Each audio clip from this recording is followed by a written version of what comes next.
né? Então, nós vimos aí o quão desafiador é. E hoje nós vamos falar sobre o caráter de Isaac. No capítulo 22, nós vamos... Na verdade, eu vou pedir para vocês abrirem no capítulo 17, perdão. E aí a gente vai andando com a Bíblia aberta, nós vamos acompanhando. Gênesis capítulo 17, versículo 19.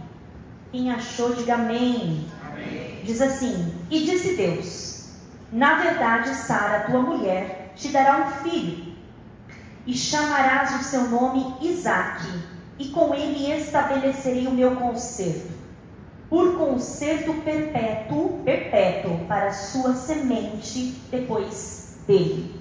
Esse versículo, ele fala muita coisa. Olha só, se a gente prestar atenção na palavra perpétuo e na palavra semente, são duas coisas que nós vamos ver até o final do livro de Gênesis, essas duas palavras se cumprindo, é uma promessa aqui. E com esse versículo gostaria de iniciar uma oração agora, para que o Senhor venha falar conosco, né, através desse estudo, assim como ministrou meu coração.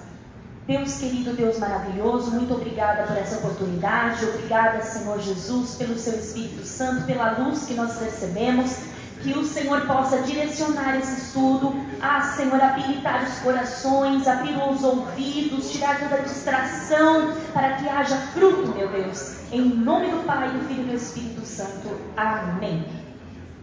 Eu pedi que me passasse um pouco mais cedo, porque tem bastante conteúdo, e eu não queria fazer os irmãos sofrerem ficando depois do horário. Então, é por isso que eu pedi um pouquinho mais cedo. Nós lemos aqui em Gênesis capítulo 17, versículo 19, a promessa que Deus fez para Abraão sobre Isaac.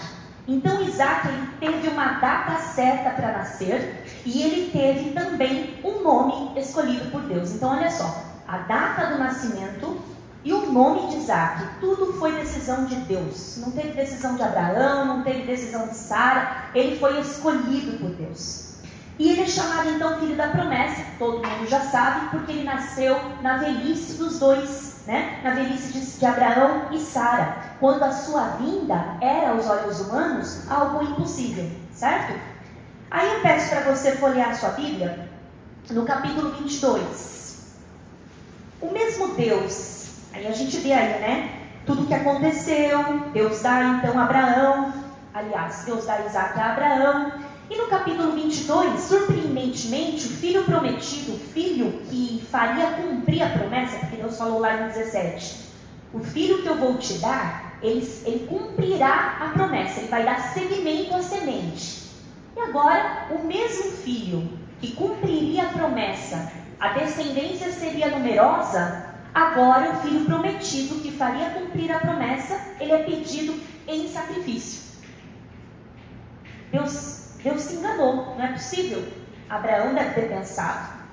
Mas não, quem pensaria assim é a gente. Porque Abraão, quando ele recebe esse pedido pelo próprio Deus, no dia seguinte, ele já se prepara, leva o filho até o monte. Ele obedece, faz tudo pela fé. Essa altura, no capítulo 22, Abraão já tinha um conhecimento de quem era Deus. Ele já tinha colocado Deus no seu trono, ele já tinha ali constituído uma amizade com Deus. Então ele sabia do que Deus era capaz. Basta olhar para sua esposa Sara, né? Ele viu que Deus era um Deus que cumpria promessas. Então Abraão não questiona, sobe o monte, né? Prepara todo o sacrifício para Isaac lá no Moriá. E apesar dessa promessa, ele fez. Né? Deus falou para ele assim: olha, através dessa semente que eu vou te dar, sua descendência será mais conhecida do que as estrelas do céu. Eu farei ela mais numerosa que as estrelas do céu. Como assim? Deus vai me dar outro filho? Porque o filho da promessa que faria cumprir está sendo pedido em sacrifício. Porque na ocasião, Abraão falou assim, quando a promessa não acontecia: bom, qualquer coisa, a herança vai ser para Eliezer ou a herança vai ser para Ismael. Deus falou: nem para um nem para outro, você vai ter alguém para receber e para cumprir. Então ele já sabia que Deus tinha algo prometido ali e que no final daria tudo certo, como a gente sabe que deu, né? na cabeça de Abraão, ainda que ele usasse o machado para despedaçar Isaac em diversos pedaços, como ele era filho da promessa, ele sabia muito bem que Deus poderia unir esses pedaços e fazer o filho de novo. Sim ou não? Porque ele vai para fazer o sacrifício, ele levanta o machado para fazer o sacrifício. Então, ainda que ele fizesse, ainda que ele chegasse nos finalmente, pescoço para um lado, perna para o outro, o Senhor ressuscitaria. E aí a gente chama atenção para a fé de Isaac, né? Porque desde pequenino, a gente sempre fala, nossa, a fé de Abraão, realmente, a fé de Abraão, nosso patriarca. Mas quando a gente olha para o menino, nós também nos surpreendemos, porque hoje o assunto aqui é o menino. Hoje o assunto aqui é falarmos de Isaac. Quando a gente olha para o perfil de Isaac, a gente se surpreende, porque ele sobe um monte e ele não era bobo, ele já tinha acompanhado outros sacrifícios. Então ele sabia que estava faltando um componente principal.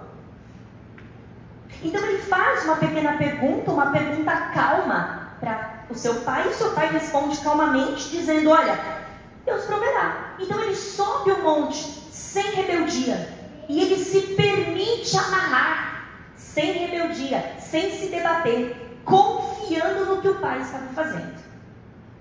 Ele já tinha idade para compreender que tudo estava caminhando para uma tragédia, mas ele aceita, ele se deixa ser amarrado. E aqui a gente já pode extrair a primeira qualidade de caráter, que é a submissão.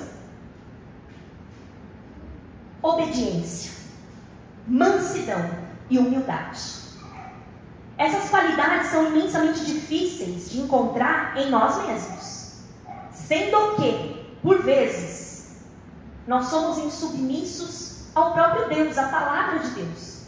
Quando muitas vezes a palavra de Deus ela vem de encontro, porque quando a palavra de Deus vem ao nosso encontro, ela não produz confronto. Mas quando ela vem de encontro, ela está batendo de frente. E quando ela bate de frente, e como o pastor Vanderlei sempre fala aqui, alguém que está embaixo endurece a cerviz. O que é endurecer a cerviz? O que é essa expressão? Resistir. Quando a pessoa endurece, ela não quer ouvir, ela está se rebelando. Isso é insubmissão, não ao homem, não ao pregador, mas à palavra de Deus. Então, sim, nós somos insubmissos por vezes, especialmente quando a palavra ela vem rasgando. Nós sempre pensamos que essa palavra não é para nós, é para o irmão que faltou. E nós vamos fazer, a mídia vai transmitir, vai chegar até ele, mas não é para nós. E por vezes nós queremos ser desobedientes às coisas que estão muito claras aos nossos olhos, muito patentes, não precisa chamar um especialista. Tem coisa que a Bíblia é muito clara, muito evidente. E especialmente quando ela fala que a gente precisa ser humilde e manso. Espera, você é, Carol. Irmãos, estudando aqui é o que eu mais estou pedindo ao Senhor. Por quê? Porque é a qualidade que mais falta no crente. Nós vamos descobrir por quê. Nós vemos que hoje nós temos a aparência de humildade, a aparência de mansidão, mas quando nós somos colocados à prova, o nosso verdadeiro eu se sobressai com violência. Com violência. Então nós vamos aprender que manso não é falar baixinho. Manso não é ser educado, gentil. Isso não é mansidão, está muito longe de mansidão. Com Isaac não foi assim. Quando ele foi colocado à prova, nós vamos ver aqui, o que apareceu foram as qualidades que ele tinha: submissão, obediência, mansidão, humildade. A maneira que nós podemos ver essas coisas verdadeiras é que ele vai realmente como um cordeiro mudo ao matadouro, né? Assim como o Senhor Jesus. Aí quando a gente anda um pouquinho para o capítulo 23, nós vamos fazer baitas resumões aqui, para a gente, em alguns minutos, a gente lê até o 26, que é o nosso foco. Então, comecei no 17 e vou terminar no 26. E a gente vai ficar no horário, prometo. No capítulo 23, o que aconteceu? O tempo passou, Isaac já era um moço e Sara morre. Sara morre no auge dos seus 127 anos. Há lamento e choro por causa dela. Há um luto profundo ali. No capítulo 24, o tema mais importante do capítulo 23 é esse, tá, irmãos? Não é que só aconteceu isso, mas o tema mais importante ali é que Sara vai embora. Sara parte, ainda jovem. No capítulo 24, Abraão já está velhinho e ele se preocupa o quê? O que Deus falou para ele lá no capítulo 17? A sua descendência, na sua semente, eu farei cumprir a promessa. Ele já estava velhinho, olhou para Isaac. Isaac estava solteiro, no auge dos seus 40. E ele se preocupa. Ele começa a preocupar-se. Como que ele vai dar sequência nesse plano? Ele não tinha como sair daquele lugar e fazer a procura que todos fariam. Quem Isaac arrumaria como esposa? Quem seria a progenitora dos netos dele? Quem? De quem viria a grande nação que Deus prometeu? Porque até agora a nação ainda estava pequena. Então dependia agora de Isaac. Isaac é o progenitor. O medo de Abraão era que Isaac se engraçasse com alguma cananeia. Ele não queria. Ele queria que Isaac pertencesse, buscasse uma mulher de dentro da família. Então, ele não tinha condições físicas para fazer esse trabalho. Ele confia esse trabalho num servo de confiança, que aqui não fala que é Eliezer. Muitos estudiosos falam que é Eliezer, mas a Bíblia inteira, nessa parte que fala que o servo foi buscar, não cita especificamente o nome Eliezer. Então nós vamos tratar aqui, e não vai fazer diferença para nós, como um servo anônimo. Se nós fôssemos falar desse servo anônimo, daria mais um culto. De tão leal que ele foi, de tão fiel que ele foi. Mas hoje o foco é Isaac. Mas o que importa saber desse servo? Ele recebe a missão de Abraão. Ele fala assim: olha, você tem uma missão, você vai até a terra onde está a minha família e você vai procurar por uma jovem, uma mulher que seja apta para se casar com o meu filho. O servo faz o pacto com Abraão, eles selam um acordo, mas o servo pergunta, ele faz assim: meu senhor, e se ela resistir? E se ela não quiser vir? Abraão responde: a sua obrigação você fez. Não vai ficar sobre ti essa culpa. Vai lá, convida, explica e traz. Se ela não quiser, você está livre para seguir o seu caminho. E tudo que Abraão mais queria é deixar Isaac encaminhado e no ponto para cumprir o chamado para o qual Deus o havia designado. Aqui abrindo um parênteses e não se demorando nesse parênteses. Esta é a preocupação, eu imagino, de cada pai e de cada mãe. Encaminhar o seu filho, encaminhar a sua filha, se preocupar com quem o seu filho e a sua filha se relaciona. Quem é a família, quem são os amigos, qual é a conversa, qual é o relacionamento. Imagino que essa seja a preocupação dos pais e das mães que estão aqui. Mas nós não vamos nos demorar. O servo partiu porque a caminhada era longa. Com o servo tinha 10 camelos, mais os seus servos, e mais os presentes, que Abraão falou: leva os presentes para servirem de dote.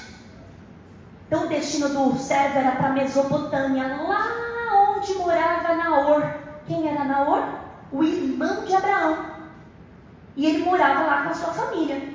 Era uma viagem de mais ou menos 720 quilômetros.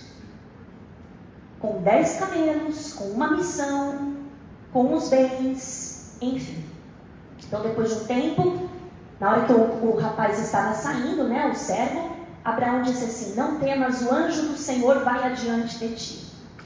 Então o servo foi feliz, 720 quilômetros tranquilamente com o anjo do Senhor adiante. O anjo do Senhor é o que dá discernimento para o servo. Presta atenção. Ao chegar próximo do lugar, eu queria que, presta bastante atenção na história, porque assim, numa terça-feira chuvosa, eu não chamei os irmãos aqui para contar uma história romântica, ou uma história que vocês já leram há muito tempo na Bíblia e sabem de cor. Nós vamos extrair lições nos detalhes. Presta atenção nisso. Ao chegar próximo do lugar, após um tempo de viagem, um longo tempo, o que o servo encontra? Um poço. Então ele pede para os camelos ali, e os servos pedem ali os camelos que ajoelhem diante do poço, ao redor do poço. Até aí tudo bem. Ele estava ali pensando na missão. Qual que era a missão?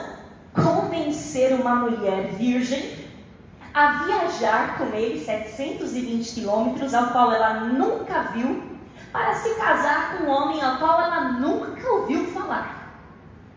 Era uma missão fácil ou difícil?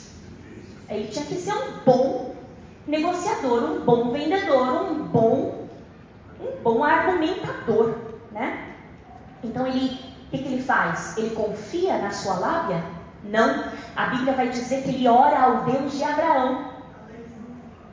Ele já sabia quem era o Deus de Abraão, então ele ora ao Deus de Abraão. E aí é uma parte linda, porque nós vemos Deus responder que nem um raio. Ele ora ao Deus de Abraão, dizendo que somente o Deus de Abraão seria capaz de fazer com que ele cumprisse a missão com êxito, com sucesso. Então ele foi específico no pedido. Ele acreditava que o sucesso dessa missão só seria possível se Deus, o Deus de Abraão, o abençoasse. E era o Deus de Abraão quem enviaria a mulher certa, a mulher prudente para Isaac.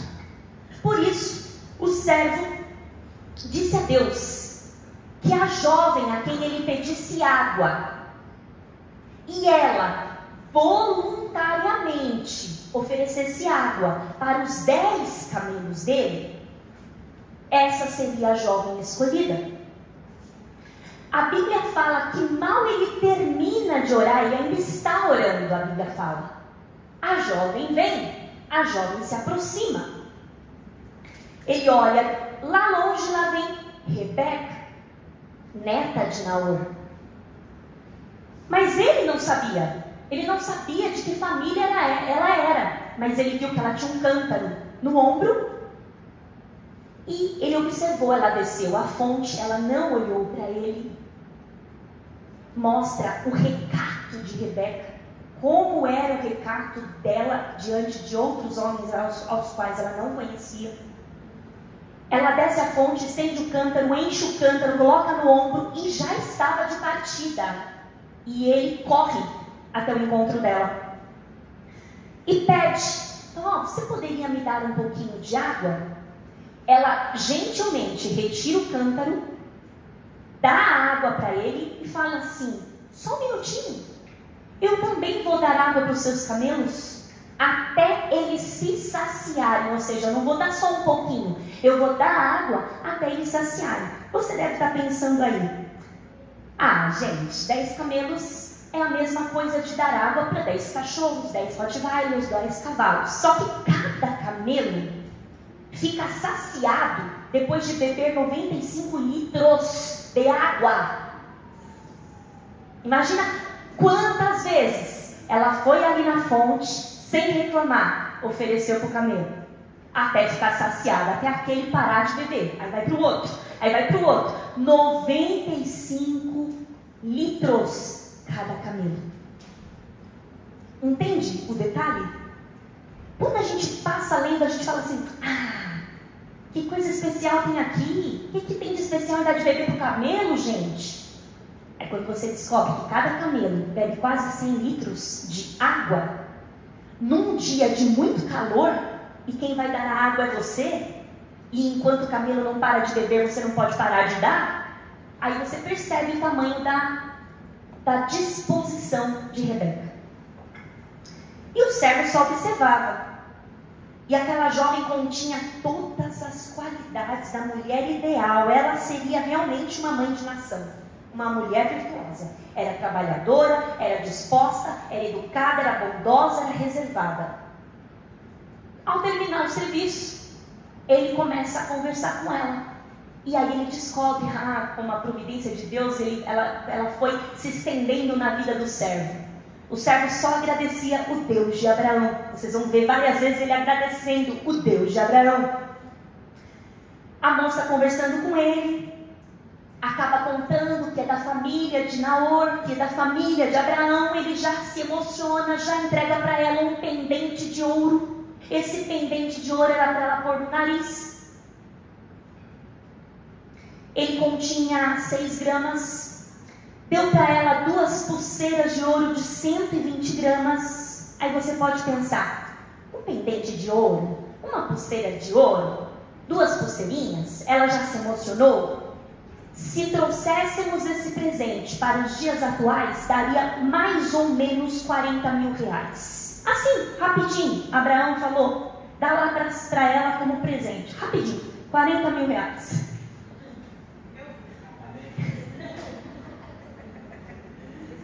Aí olha só, com algumas perguntas o servo descobre que não só era parente, como ela falou, você é bem-vindo na minha casa, pode pousar, você, seus servos e os seus 10 camelos.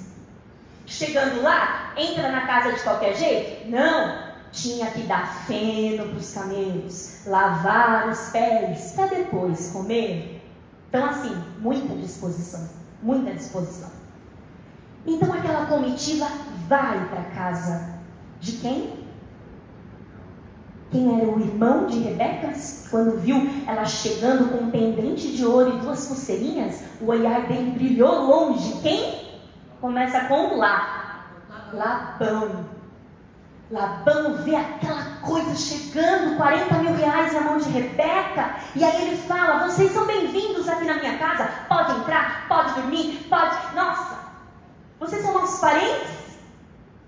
E o servo tinha permissão para falar todos os bens que Abraão tinha. E aí ele fala da missão, nós não vamos recontar aqui. Fala tudo, né? Conclui ali que a Rebeca era a mulher que encaixava no perfil, que ele tinha feito uma oração, que Deus tinha respondido dessa forma, que ela agiu dessa forma. E aí Labão e a mãe diz assim, nós não podemos discordar, isso é obra de Deus. Pousem aqui e amanhã vocês podem então levar a menina. E aí o curioso é que até esse momento a menina não tinha sido consultada de verdade.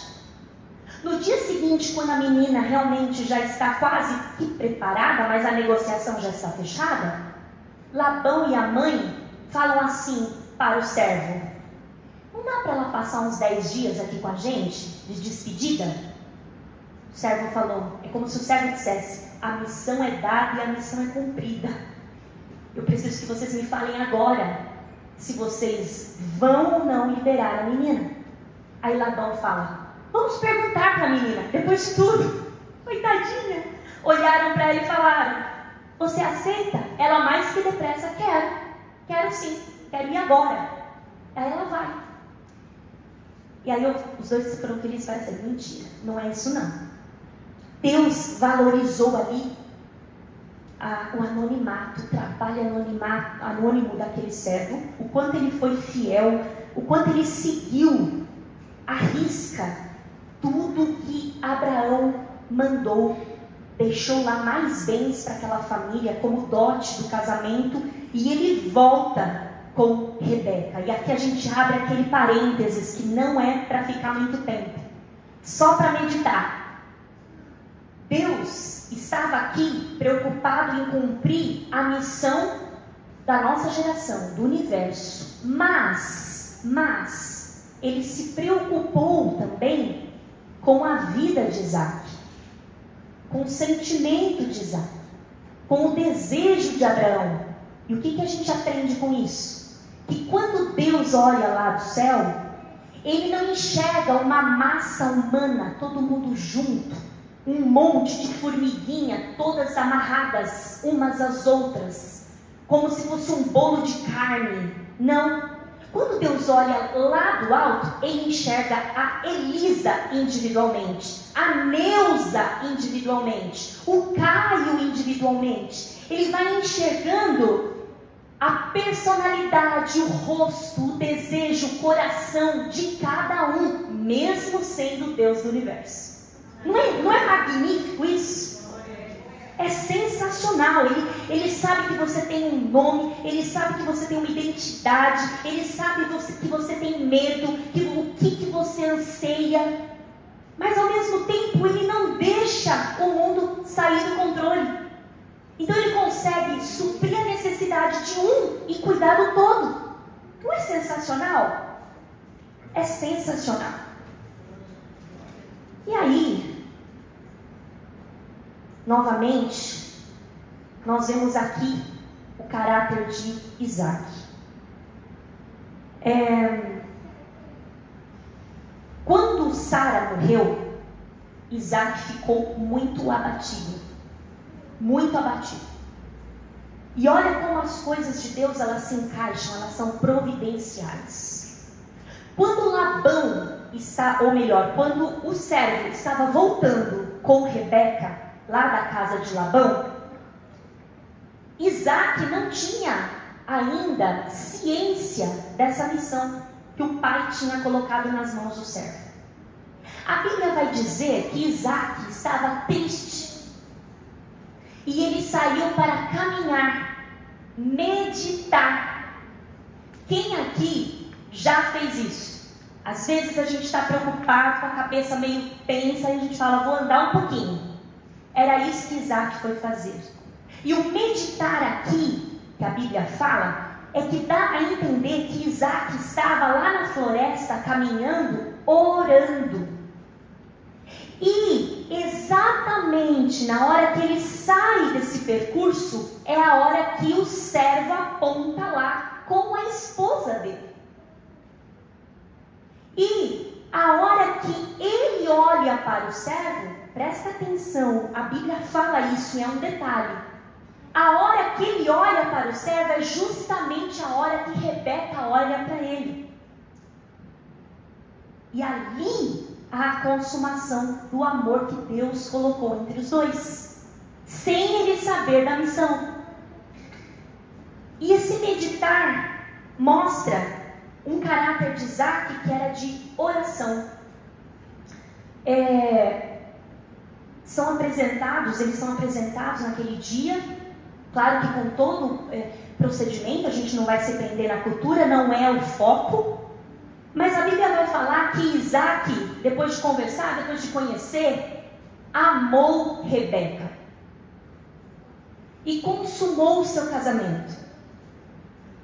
E a Bíblia vai falar, e isso lhe foi como consolo para o seu coração abatido.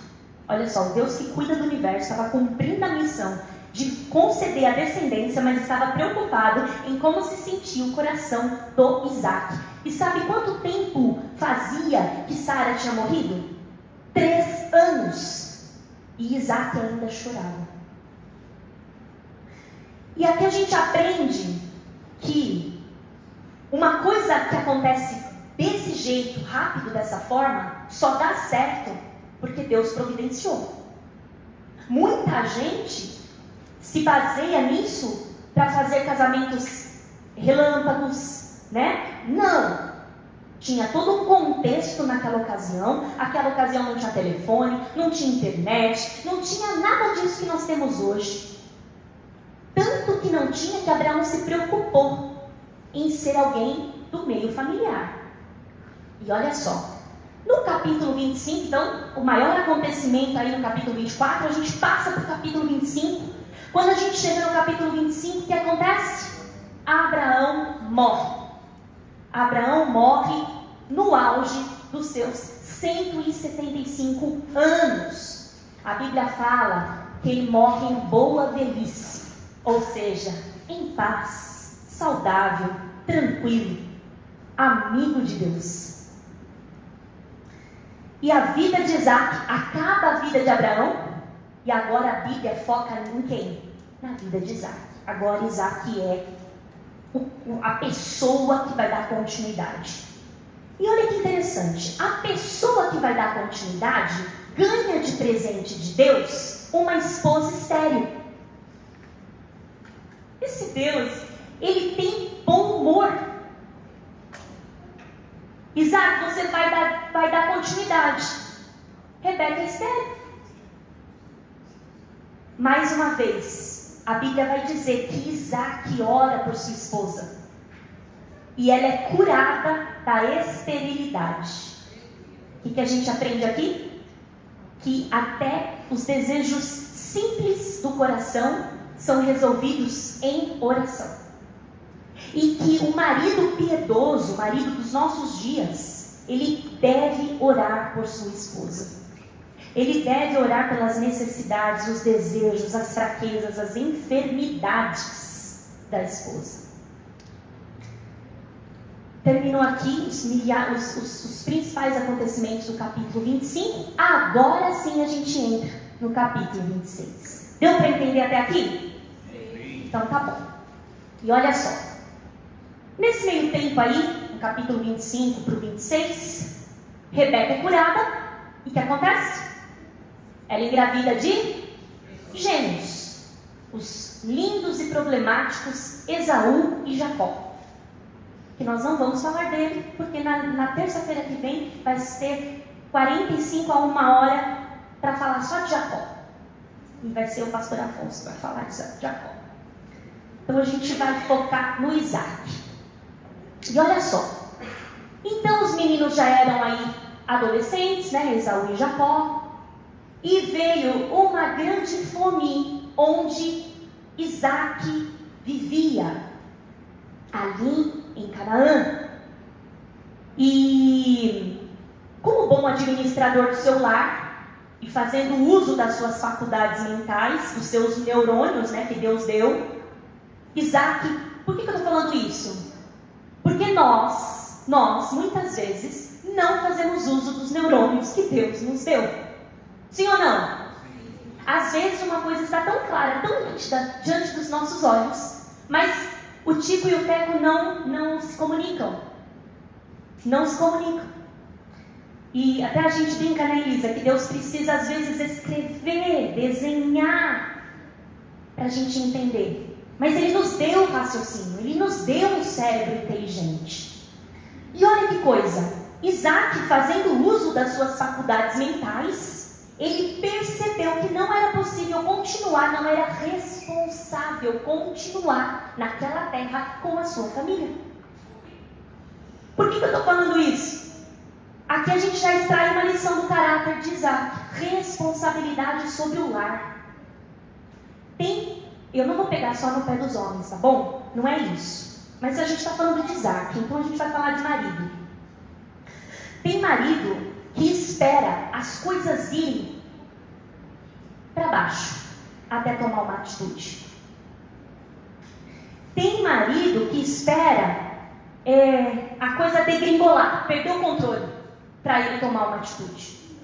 Isaac não, rapidamente, porque o homem de Deus ele é conectado. O homem de Deus ele fica percebendo, isso aqui é uma ameaça para minha casa. Isso aqui é uma ameaça para minha casa. Isso aqui é uma ameaça para minha casa. Na verdade, dá até dó, porque o marido piedoso, ele não tem paz. No bom sentido. Porque ele está a todo momento pensando se vai ter comida, pensando se vai ter suprimento, pensando se o filho está indo bem, se está em boa companhia, se está sendo bem educado. Se existir alguém que não tem essas preocupações, precisa rever as suas responsabilidades com Isaac. E isso, todos nós. Com filho ou sem filho. E olha só. Isaac leu o ambiente, ele não ficou desatento. Não ficou no mundo da lua, na caixa do nada. Ele ficou observando, preciso sair daqui. Não tem chuva suficiente. Eu sou um agricultor, eu tenho bens, eu tenho gado, eu preciso de água. Isso é um desespero, os animais não vão ter água. E aí a fome começou a assolar as famílias. O que ele faz? Ele decide levar a família para fora de Canaã. E olha que interessante, ele analisa as circunstâncias e toma essa decisão. Pode ser que passou pela cabeça dele copiar o exemplo do seu pai. O que seu pai fez quando teve fome na cidade? Foi para onde? O Egito. Jacó, quando apertou a situação, para onde ele foi? Para o Egito. Deus permitiu Abraão ir, Deus permitiu Jacó ir, Isaac, Deus falou, não vai. Não vai. Você pode pensar milhões de coisas aqui. Pode pensar, por que será que Deus deixou Abraão ir? Deixou Jacó ir? Mas na vez de Isaac, Deus não deixou. Deus conhece a estrutura de cada um. Deus conhecia Abraão, que não ia se corromper. Deus conhecia Jacó, que já estava acostumado a enrolar os outros. Isaac era o filhinho de papai. Isaac não tinha convivência com o mundo exterior. Para ele era muito perigoso. Então você fica na cidade de Gerar. Então ele fica ali na cidade de Gerar, não entendendo muito bem, porque lá no Egito tinha abundância, lá no Egito tinha o rio Nilo, e quando transbordava, fazia tudo prosperar. Lá era um lugar de bonança. Mas Deus falou, vai para Gerar. Quando ele chega em Gerar, ele vai ter contato com o rei dos filisteus. O mesmo que aconteceu com o pai dele acontece com ele. Ele chega lá, aí você pode falar, nossa, até agora, todas as características de Isaac, ele é perfeito. Mas, não. E a Bíblia, sabe o que é bonito? A Bíblia não esconde. A Bíblia não esconde o erro do servo. A Bíblia, ela faz questão de ressaltar. Por quê? Porque a Bíblia, ela quer que a gente aprenda o que é para fazer e o que não é para fazer. O que é para imitar e o que não é para imitar. Ela faz questão de deixar. E aí, Isaac, igual seu pai, temendo pela sua vida, aquele Isaac, comprometido com a família, responsável, que ora pela sua esposa, agora, com medo, mente sobre Rebeca, demonstrando medo, demonstrando covardia. E é como o pastor Hernandes disse, ele fala assim, que até os grandes homens têm pés de barro. É verdade. Então, se a Bíblia aponta comportamentos de personagens bíblicos como positivos e aprovados, nós devemos captar e imitar. Por exemplo, a gente pode falar assim, nossa, por que será que Deus atendeu essa oração? Vamos ver como foi essa oração. Olha que interessante. Por exemplo, eu acho muito bonita a oração de Jabes. Né? Que a gente está lendo ali o Crônicas inteiro, o pai de não sei quem, nananana, de repente no capítulo 4 fala assim, e foi Jabes mais ilustre do que seus irmãos. Do nada, no meio da descendência ali, porque orou ao Senhor. E Deus atendeu o seu pedido. Fim. Aí, por muitas vezes eu li aquela oração e falava, o que tem nessa oração? Qual é o segredo, a receita? É isso que a Bíblia quer. Ela quer que você pergunte assim, por que Deus respondeu esse pedido? O que deu certo aqui? O que Deus se agradou aqui? Por que Deus negou isso aqui? O que deu errado aqui? Nesse caso, Isaac estava agindo como um vendedor. É como se ele colocasse a esposa dele num balcão e falasse, pode pegar, qualquer preço. E a Bíblia vai falar que Rebeca era muito bonita. Muito bonita, muito atraente. E corria um forte risco do desastre acontecer. Mas aí a gente vê que a mentira é descoberta do mesmo jeito, porque o rei da cidade, ao observar de longe, viu os dois, Isaac brincando, a Bíblia vai falar, brincando com Rebeca. Esse brincar era um brincar íntimo, era um gesto de cunho sexual. O rei olhou de longe e falou assim, nossa, meu irmão não faz isso com meu irmão. Que estranho. E aí, ele chama Isaac e ele corrige Isaac duramente como rei daquela cidade. E aí ele explica, não, sabe o que é? Eu estava com medo de vocês fazerem mal para nós. E aí o rei falou, antes vocês tivessem explicado, gente, ninguém toca neles. viu? Ninguém toca neles. Podem ficar aí, mas ninguém toca neles. Na família deles, deixa eles. Só que isso manchou um pouco o currículo de Isaac, porque em vez de ele dar bom testemunho, ele foi repreendido. E ele foi repreendido por quem? Por um ímpio. Isso acontece muito em nossos dias. Muito. Às vezes há mais sabedoria e sobriedade no ímpio. Deus protegeu Isaac e sua família como misericórdia, para manter a sua aliança. Isso mostra, mais uma vez, que a proteção e a bênção de Deus, ela não depende do que nós somos. Porque se dependesse, Isaac já teria sido eliminado aqui mesmo. Olha a graça de Deus aqui no Antigo Testamento. Pegando Isaac e falando, olha, não é assim. Mas não é por causa disso que eu vou quebrar minha promessa com você. Olha isso, irmãos. Esse é o nosso Deus. E muitos crentes hoje em dia, eles são repreendidos por ímpios. Em aspectos, não aspectos assim, ó, rapaz, não senta aí não. Não. Hoje, o ímpio tem repreendido o crente no caráter. Isso que é mais difícil. Isso que é mais difícil. Mas vamos lá. A bênção de Abraão acompanhava Isaac, né? E aí mesmo em Gerar, a prosperidade era tão... ainda era escasso de água, né? Mas como a prosperidade acompanhava Isaac, tudo que ele colocava as mãos, o Senhor prosperava. Então Isaac, ele semeou numa terra que não era dele. Ele começa, então, ele percebe que ali tem herança do seu pai. Ali tem poços que tinham sido entulhados, estavam sujos. E ele começa então a fazer uma movimentação de limpar aqueles poços, de plantar. E olha como que Deus era com ele. Apesar da terra seca, apesar da água escassa, apesar de não ter nada especial, Deus falou para ele, apenas semeie do mesmo jeito que você semeava em Canaã, sem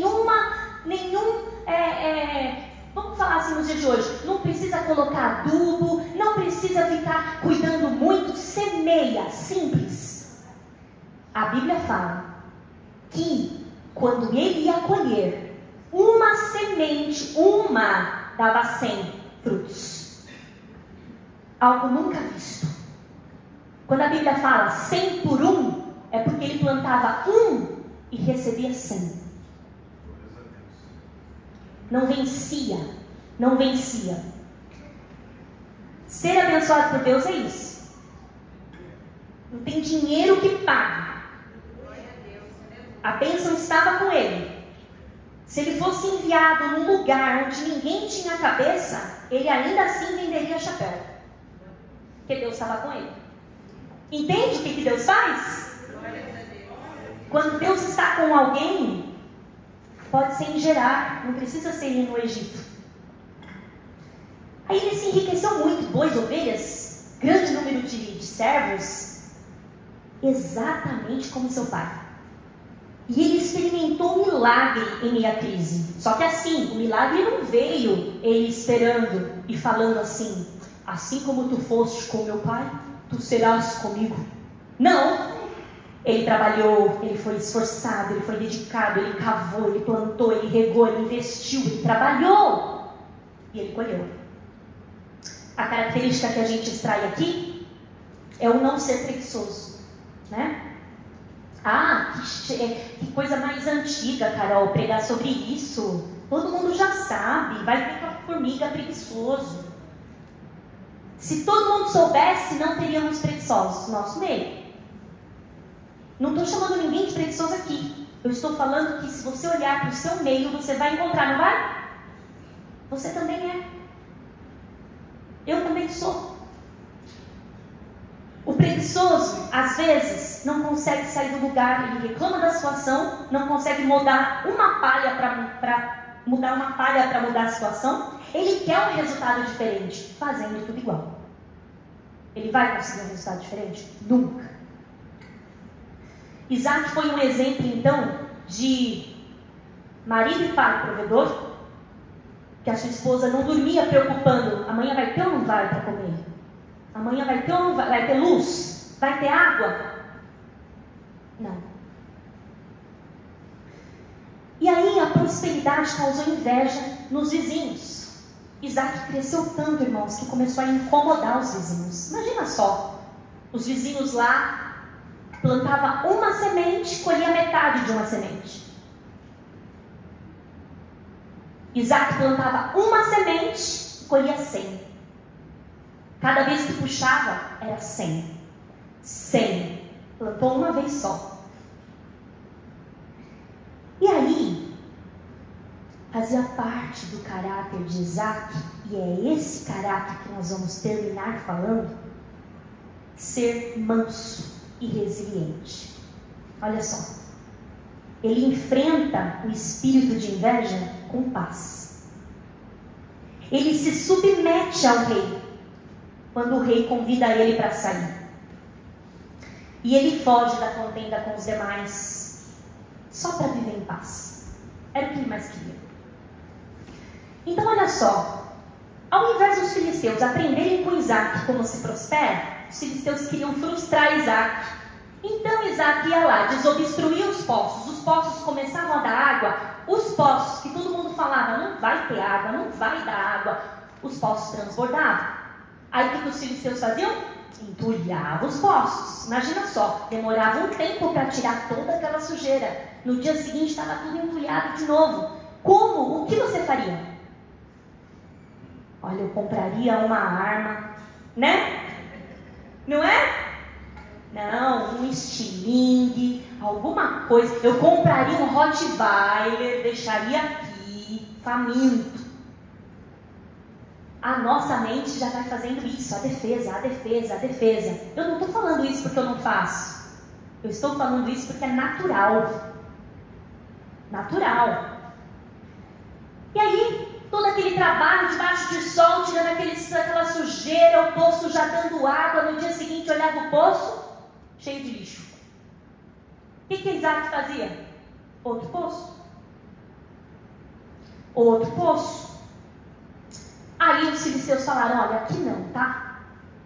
Você muda, vai viver no vale. Tá bom. Saiu de Gerar, do centro ali, vamos falar centro, né? E foi pro vale. Chegando no vale, continuou plantando um, colhendo 100. Continuou tendo poço com água. E aí, os filisteus viram o quê? Deus estava com ele. A Bíblia vai falar, Deus estava com ele. E aí, olha só, o assunto do poço acaba aqui, porque a gente não vai ficar em cima disso, não é o assunto, a gente vai entrar no caráter agora. A gente falou diversos caráteres dele aqui, mas hoje a gente vai focar no manso, tá? Os filisteus reconhecem então que Deus é na vida dele. No final, quem queria ele longe, agora vai e fala assim, vamos fazer uma aliança? Vamos ficar sócio? Vamos ficar amigo? O que você faria? Olha aqui, rapaz, você entulhou meus poços. Não, Isaac falou assim, olha, apesar de você ter me mandado embora da sua casa, da sua terra, mandado eu para longe, me estranha você me querer perto. Mas tudo bem, façamos um acordo. Sabe o que Isaac fez? Um jantar, gente. Chamou os filisteus na casa dele, ofereceu um banquete, riram, conversaram. E aí a gente entra no caráter, esse caráter dele. Você já se imaginou aí? Né? Nessa situação? Olha só. Quem aqui acha legal?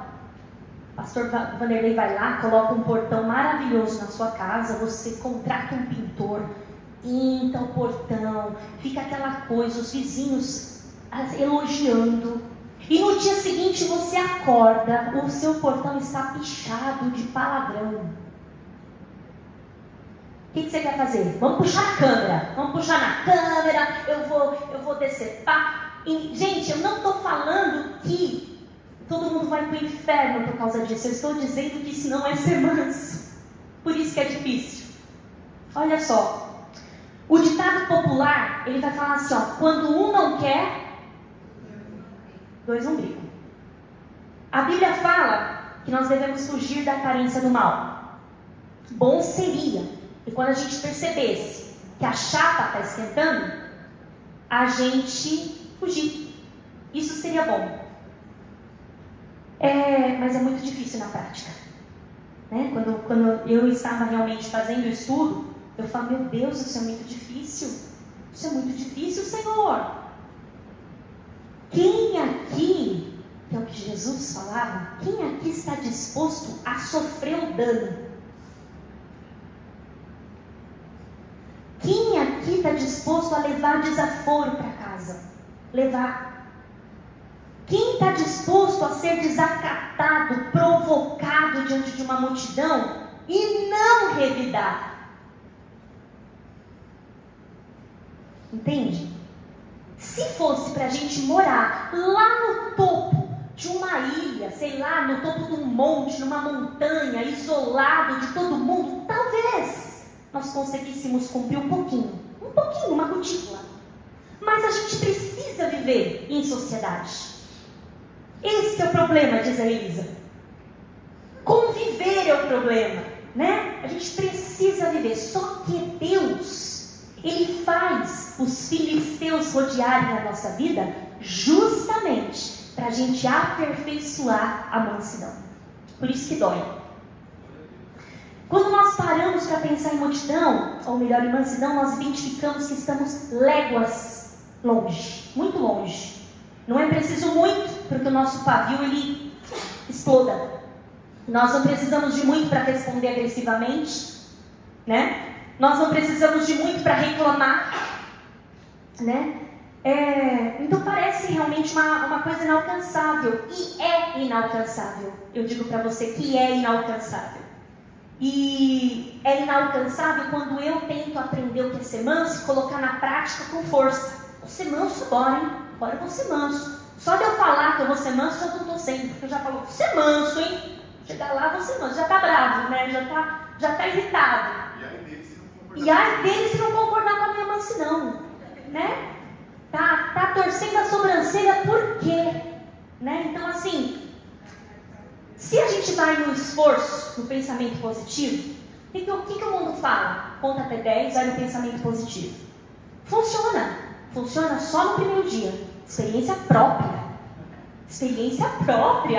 Funciona. Você sua o pé, você sua a mão, queima o rosto, mas funciona. Só que o segundo dia acelera o coração, batimento cardíaco. Mas só que depois você fala, não, Senhor, com as minhas próprias forças não dá. E não dá mesmo, a gente está aqui descobrindo que não dá. E olha só, ser manso como Isaac só será possível quando Deus estiver comandando a gente. Quando a gente deixar. Quando que a gente deixa? Quando a gente ouve aquela vozinha falando assim, ó, vai fora dessa discussão, não entra aí, não vai entrar nessa discussão, não dá pano para manga nesse assunto. Se você não der ouvidos, nesse primeiro sinal, essa é a primeira bandeirinha do Espírito Santo falando, ó, não vai para o Egito, não comece esse assunto de política, não comece esse assunto defendendo Trump, não faça isso. Não comece assunto que você é a favor de um casamento só. Não começa. Se você está num ambiente que isso vai acalorar, não começa. Então não posso pregar a verdade? Pode, mas vocês têm que saber aonde, quando, o momento.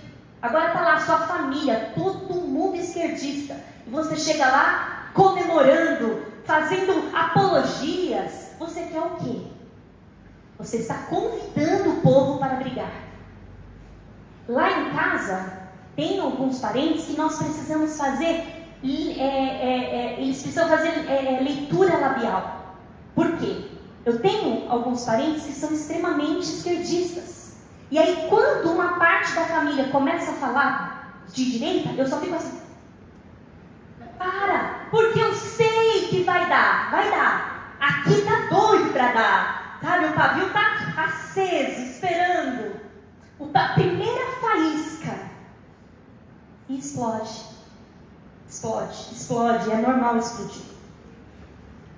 E o ápice do descontrole, que você sabe que você explodiu, é quando um ímpio chega para você e fala assim: pegou pesado, hein?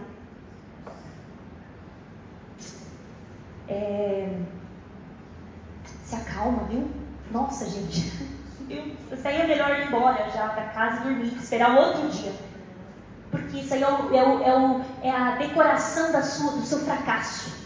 O ímpio chegar para você, o ímpio viu o seu show, e aí ele chega para você nos particulares e fala assim: ficou pesado, hein? Mas você venceu. Achei que você está certo, mas você pegou pesado.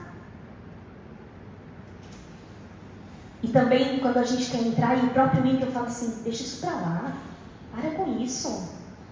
O ímpio falando para você, Deus usando Balaão e a sua jumenta, e você lá, não, eu vou. E aí, irmãos, a gente está pedindo, né? Só que esse momento é momento de parar e refletir, porque o nosso caráter ele já é moldado para explodir, tá? Nós não nascemos mansos. Não nascemos. Nós aprendemos a ser mansos. E é uma longa caminhada. Ninguém está pronto. Quando a gente termina o estudo, a gente fala: meu Deus, ao invés de eu ficar pedindo o dom de profecia, eu vou ficar falando: Senhor, me derrama a mansidão. Preciso ser manso. E é preciso querer ser manso. Manso não tem nada a ver com fraqueza, não tem nada a ver com frouxidão. Não é isso que a Bíblia diz. Senão Jesus não teria falado: aprendei de mim que sou manso. E é preciso se deixar ensinar, aprender a ouvir uma repreensão. O manso, ele aguenta ser repreendido. Ele aguenta. Pelo líder, pelo chefe, ele aguenta. Quem aqui já recebeu um feedback negativo? O que acontece com a gente quando a gente recebe um feedback negativo? Quando a gente não é manso, a pessoa começa a falar assim: posso te usar, Elisa, como exemplo? Por exemplo, Elisa, olha, não foi muito bom o seu comportamento com... Ela não é mansa, ela vai falar: como assim? Eu só estava me defendendo. Ela nem deixou eu falar. Olha, eu achei que você foi muito... Como assim? Muito o quê? Muito o quê? Eu sou uma pessoa normal, eu sou calma, eu sou capacho. Quem não é manso não aguenta nem o começo da repreensão. Nada. E olha só, quem não é manso tem resposta na ponta da língua, para tudo. Para tudo. Enquanto a pessoa está falando, ele já tem a sequência das respostas que ele vai dar. E se ele deixa de rebater, ele se sente perdedor, ele se sente um fracasso. Quando na verdade para o reino, deixar de debater é vencer. Ai meu Deus, bateu tanto em mim, irmãos. Ser manso é ter consciência da força. Você sabe que você tem força, mas você dosa. Isso é ser manso. Você acredita nisso? Você sabe que você pode fazer, responder. Você não é o que as pessoas estão falando. Você queria provar isso, mas você dosa, você segura. Isso é ser manso.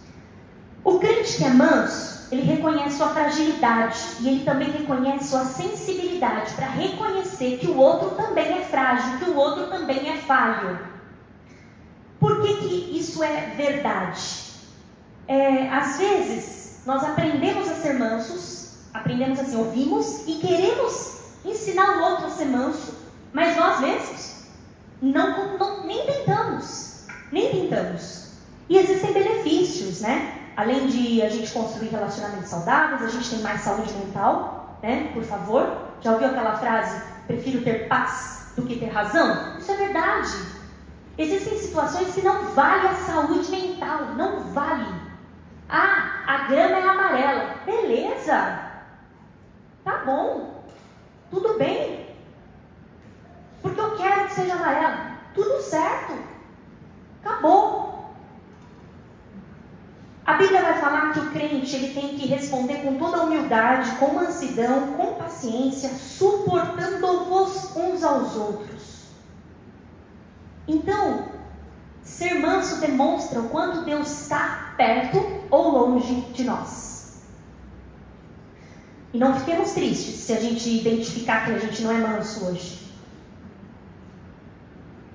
Se no lugar de Isaac nós entrássemos em conflito com aqueles filisteus para mostrar quem manda, é a nossa natureza agindo. Imagina a Rebeca sem mansidão. Na hora que ela está lá, tirando o canto, eu vou confessar, tá bom? Na hora que eu li, ela deu de beber. Na hora que eu ia falar, se o servo olhasse para mim, sem brincadeira, irmãos, aquele sol, cântaro pesado, um homem que poderia estar, inclusive, pegando a água para mim, certo? Ele pega e fala assim, me dá de beber. Eu poderia até dar, mas oferecer para os camelos, eu ia falar assim, dá você, pega você. É ou não é? O máximo que eu vou fazer é emprestar um cântaro para você, meu amigo. Ninguém ia casar com Isaac se fosse nós. Fôssemos nós. Não ia ter. Sem contar aquelas irmãs que são detalhistas. Tem irmãs que são detalhistas. Elas poderiam dizer assim, ué, estou vendo aí 2 braços. Estou vendo duas pernas, um é aleijado. Pega você. Vai lá, você tem servo? Por que eu tenho que trabalhar para você? Ó, quem manda em mim é meu pai. Ela poderia falar. Você está falando comigo por quê? Quem manda em mim é meu pai. Eu só recebo ordens do meu pai. Aquela frase, né? Eu te conheço, né? Que os adolescentes gostam de falar. Te conheço, por acaso?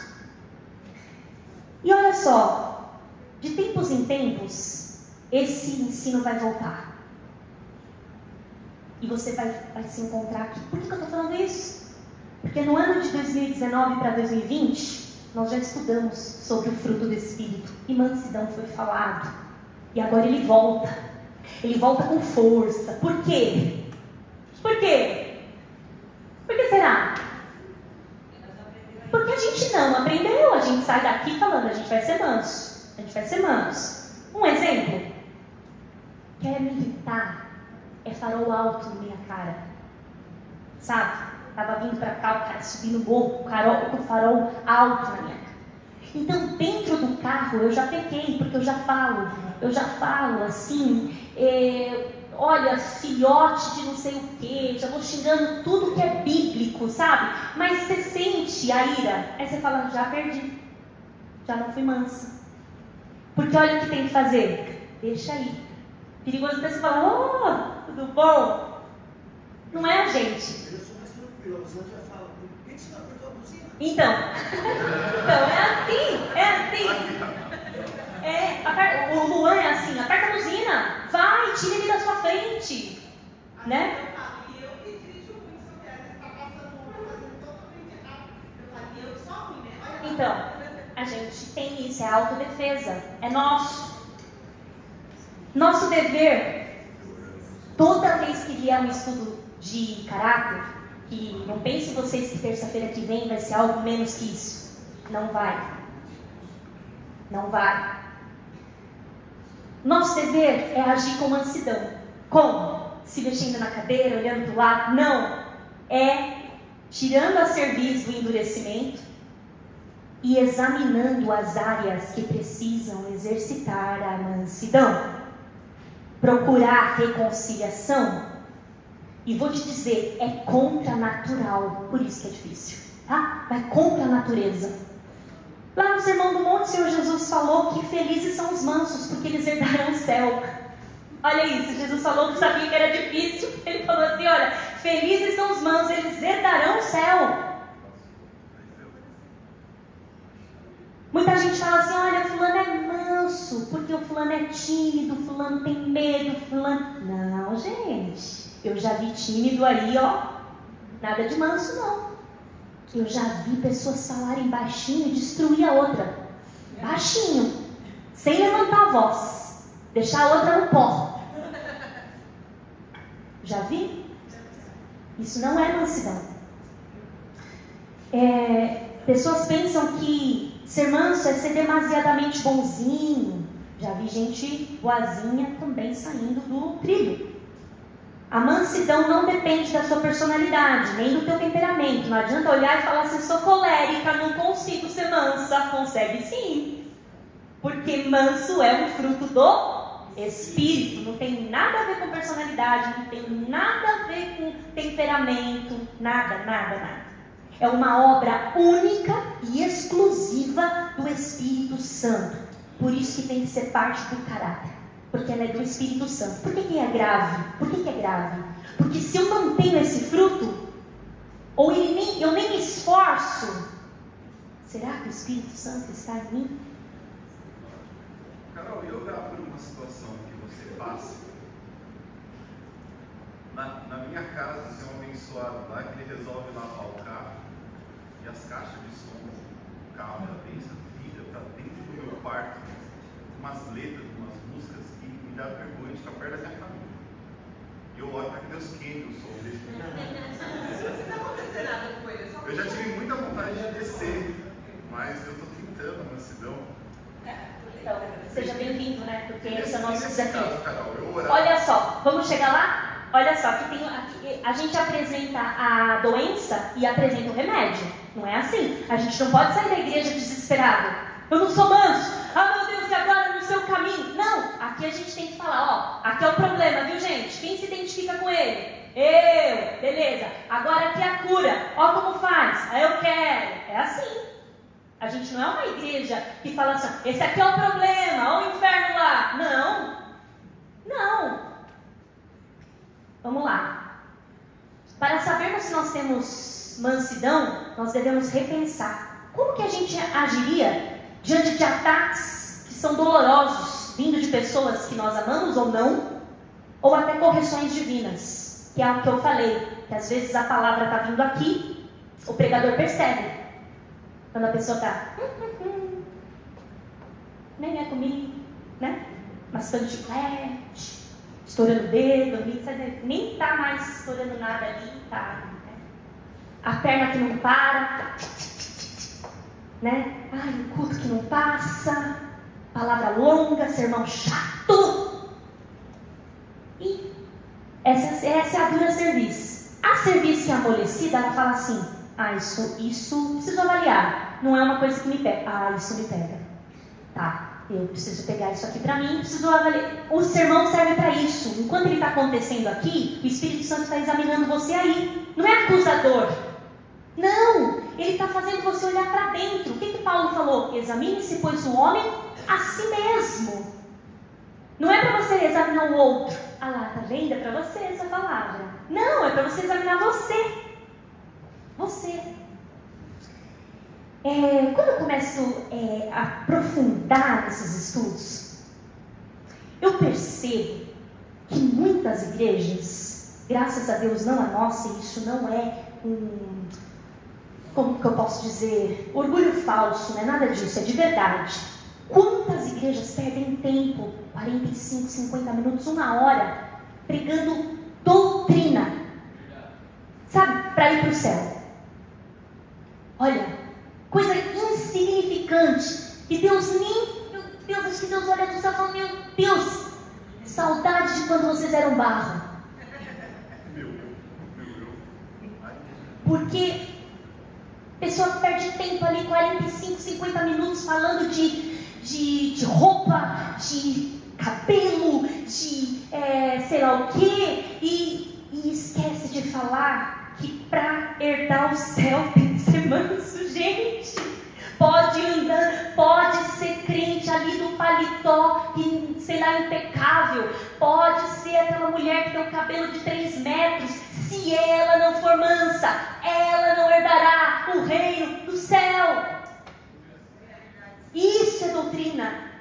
E isso dói. Por quê? Porque eu deixar o meu cabelo crescer, eu colocar uma saia até o pé, usar um paletó bonito, é fácil. Agora, eu mexer lá dentro. Lá dentro. Primeiro dói porque eu estou percebendo que eu tenho. Ela fala, meu Deus, eu não sou mansa. Ai, ai, ai, tá doendo. Como é que eu faço agora? O banho não resolve. Perfume não resolve. terno não resolve, vestido novo não vai resolver, porque está aqui dentro. Só o Espírito Santo pode resolver. Esse negócio de destruir outra pessoa com voz mansa. Sim. Aconteceu uma situação que tentaram invadir a conta da minha mãe. Eu fui com ela até a agência, eu e a Rosânia. Sentamos lá com o gerente. E o gerente explicou com riqueza de detalhes o que havia acontecido. Explicou umas 3, 4 vezes. E ela querendo saber o que tinha acontecido. O cara já tinha explicado 3, 4 vezes. Eu falei, mãe, ele já está claro como um dia. Ela olhou para mim e falou bem baixinho, deixa ele me explicar. Eu falei, tá queima. Queima. Olha, o meu avô, ele falava assim, ó. Meu avô tinha dessas também. Não puxava muito assim em público, você ia sair queimado. E ele tinha uma dessas, por exemplo, como a minha mãe, ela é serva do Senhor, é batizada, vem na igreja, a minha tia não é a minha tia Nelly. Então, assuntos como esse, que demandavam briga por ele, convênio, ele falava assim, Filomena, você não vai, porque você é crente, não pode discutir. Nelly, você vai, porque se precisar... Aí, sempre não era piada, não era. Ele falava, não é, mãe? Ele falava, Filomena, vigia, você não pode entrar nessa confusão. Nelly, vai lá e resolve. Aí a tia Nelly falava, pra mim sobra, né? Ele já conhecia o temperamento, né, das duas, que a minha mãe é mansa, né? A tia Nelly, meu Deus, a tia Nelly, uma fagulha está lá longe, lá no leste, ela já pegou.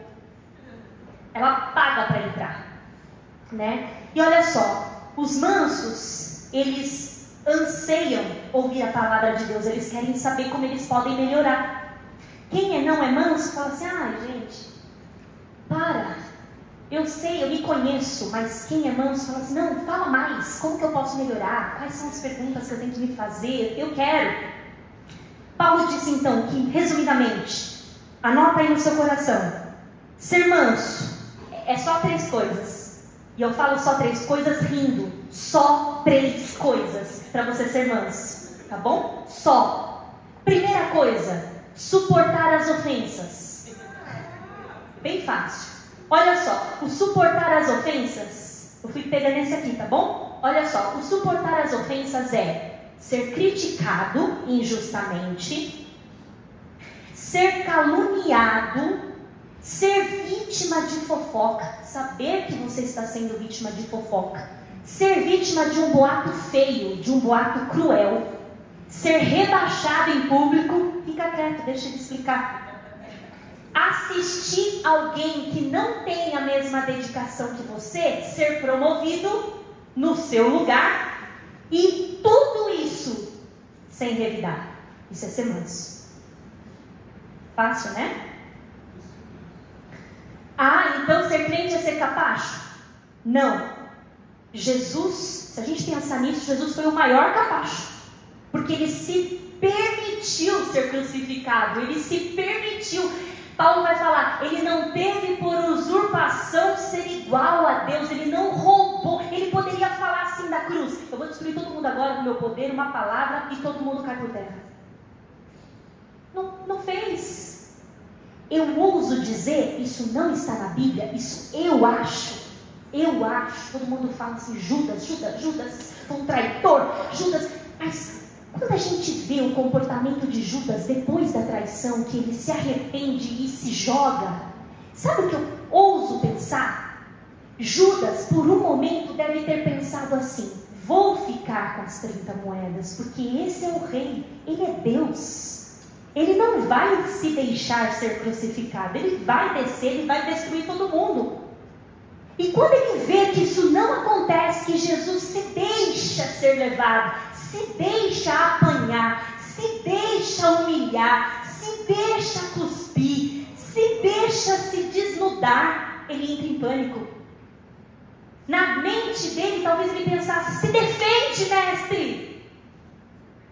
Você é Deus, você é Jesus, eu vi multiplicação na sua mão, se defende. E Jesus Jesus vai como cordeiro mudo para o matador. Ele entra em pânico e se mata. Se coloca no lugar dele um pouco também.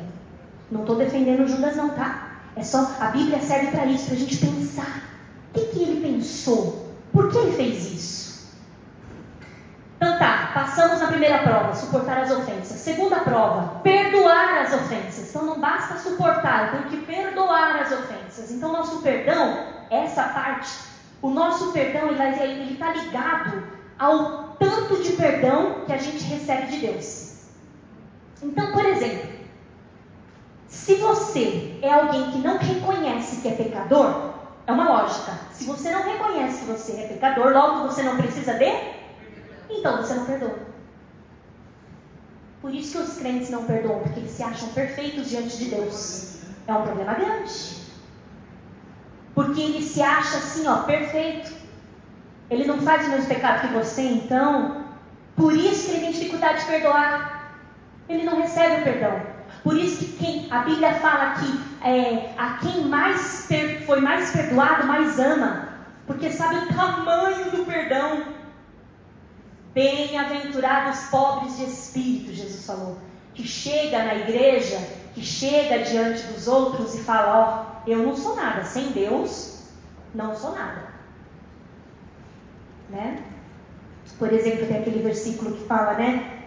Quem se humilha, quem se exalta será humilhado, e quem a si mesmo se humilha será exaltado. O que a gente fala? Os humilhados serão exaltados, exaltados humilhados. Mentira, não é isso não. A Bíblia está falando que quem se humilha será exaltado. E aí, olha só, se não tem essa consciência de que você é pecador, você pode dizer assim, eu possuo um novo coração. Ezequiel disse que eu tenho um novo coração. Só que Jeremias disse que o seu coração é enganoso. E Jesus disse que é do coração que procedem todas as coisas ruins. Logo você é pecador. E se você não pratica a mansidão, você peca. Então, resumo. Qual é o resumo? Somos pecadores, precisamos de perdão. E como recebemos o perdão de Deus? Nós perdoamos. Viu como que é a matemática do Senhor? E por último, terceiro, aprender a pagar o mal com o bem.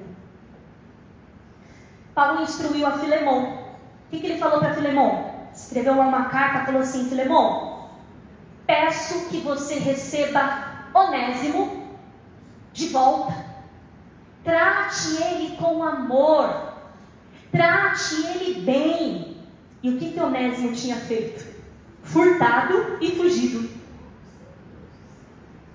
Ou seja, Paulo estava falando, pague o mal com o bem. E olha o tapa na cara, hein? Olha o que ele fala. E se sobrar alguma coisa aí que passou da conta, deixa que eu pago. Jesus amado. Em resumo, todo aquele que caluniar o crente, humilhar o crente, passar o crente para trás, tentar obstruir o caminho do crente, provocar algum dano e prejuízo no crente, resposta para você. Deus manda o crente orar pelo malfeitor. É só. Orar e abençoar o malfeitor. Se o malfeitor também for crente, você tem que orar para o malfeitor crente. Olha que contradição, mas tem que falar. Tem malfeitores crentes. Então olha só. Se quem está provocando dano em você, prejuízo em você, caluniando você, fofocando sobre você, olha que contrassenso que eu vou falar agora, for crente, ore por ele e peça para Deus abençoar ele do jeito que você gostaria de ser, e aí Deus vai acalmar essa situação. É bíblico. Se o malfeitor for ímpio, você deve orar e pedir que Deus não abençoe a vida e tudo, mas abençoe o coração dele, para que se abra e atraia a fé. Nós não devemos nos iludir, porque a maior parte do mal que o crente paga ao outro não é em atos. A maior parte do mal que a gente devolve para o outro é em palavras. Eu não vou entrar em detalhes porque agora a gente estourou o horário. E concluindo, a gente conclui então que a gente aprende que as palavras do pregador, do professor, não são capazes de convencer a gente enquanto a gente está sentado aí. A gente está ouvindo e está falando assim, é verdade, eu preciso ser manso, mas eu não sei como.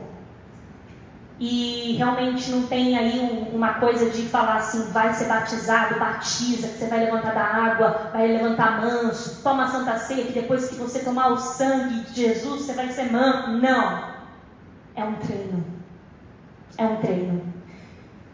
Não vigiou hoje? Amanhã, tem o amanhã. Tem o amanhã. Graças a Deus tem o amanhã. Nós precisamos entender que sem mansidão nós seremos os maiores murmuradores do mundo, até mais que o ímpio.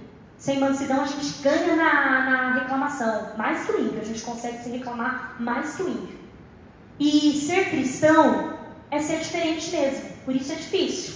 O ímpio tem que olhar para a vida do cristão e vê-la tentando compreender. Ele tem que falar assim, ó, nossa, eu não consigo entender a vida desse rapaz.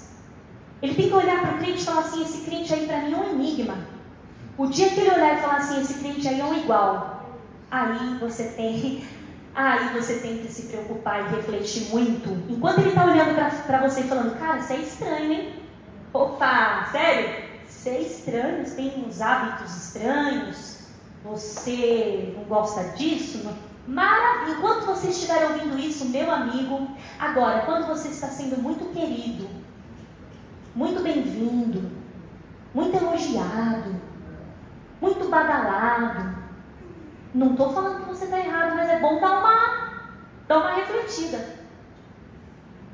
Será que a gente está sendo enigma para o mundo? Ou será que no frigir dos ovos estamos sendo todos iguais? Amém, irmãos? Amém. Que Deus nos ajude na mansidão, porque não é fácil. Amém? Corta essa parte para mim. Eu vou comentar uma coisa aqui agora que não é bom que vá para o ar. Até não ver, eu posso tirar. Não é bom.